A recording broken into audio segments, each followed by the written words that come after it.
E no dia seguinte, foi o ponto que mais me marcou. Além da paz que preencheu a minha vida, o sol brilhou diferente. Meu Deus.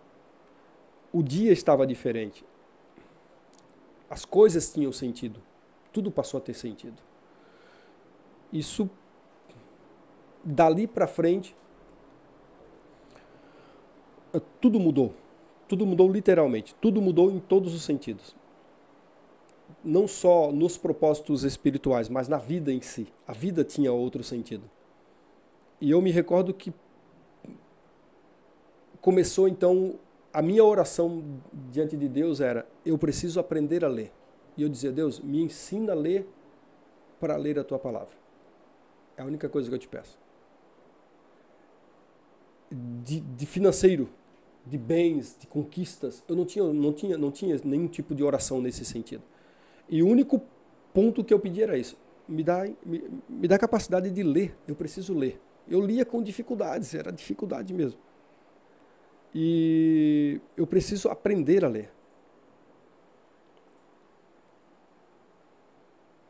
E por incrível que pareça, 3 dias depois, o Gil me levou para visitar, o Gil aí de novo, personagem central nisso tudo, me levou para visitar um irmão aqui na cidade, saudoso hoje, com Cristo também, partiu com Cristo, irmão Joãozinho Crescêncio, todos chamavam de Joãozinho Pretinho.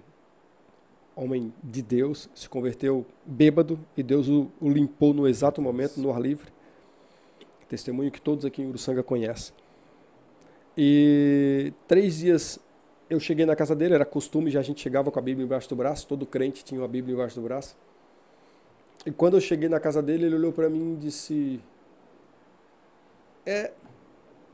tá aí um pregador. Mas não é um pregador de púlpito. Eu achei estranho isso. É um pregador diferente, mas vai pregar a palavra. 3 dias. Tá bom. E deixou o tempo passar. E graças a Deus, nas campanhas de oração que eu fiz muitas campanhas de oração, principalmente às madrugadas, às 3 horas da madrugada, meu propósito único e exclusivo é: me ensina a ler. E como isso aconteceu? Muitas coisas aconteceram. As pessoas pensam assim: Deus fez um passe de mágica e tal, veio um raio do céu, acertou sua cabeça miúda de cearense e aí você passou a ler. Não. Casamos, a minha filha nasceu, a Calitia, hoje com 25 anos de idade. Eu fiquei desempregado, coisa que nunca tinha me acontecido, 1 ano desempregado. E aí, então, nessa dificuldade, a Calitia nasce e eu digo para a Kátia: agora, como é que nós vamos cuidar? A Kátia falou para mim: como é que nós vamos fazer? Nasceu a nossa criança, nós morávamos com a sogra. O que nós vamos fazer?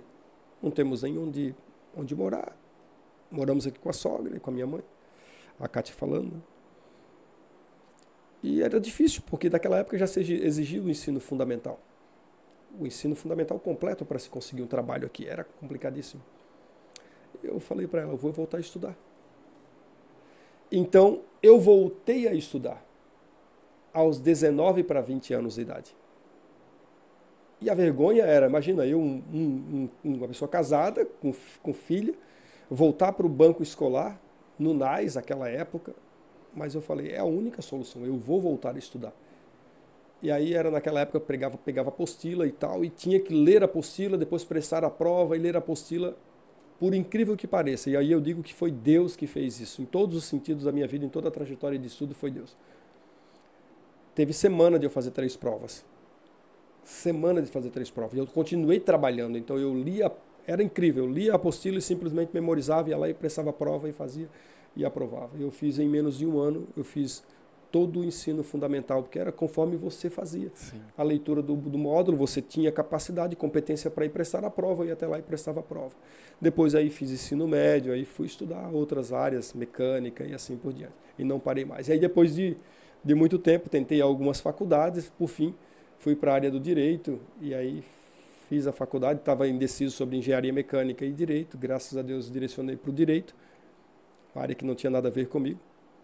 Estudei teologia, muitos anos de teologia, estudei apologética e aí não parei mais de estudar, e não parei até hoje.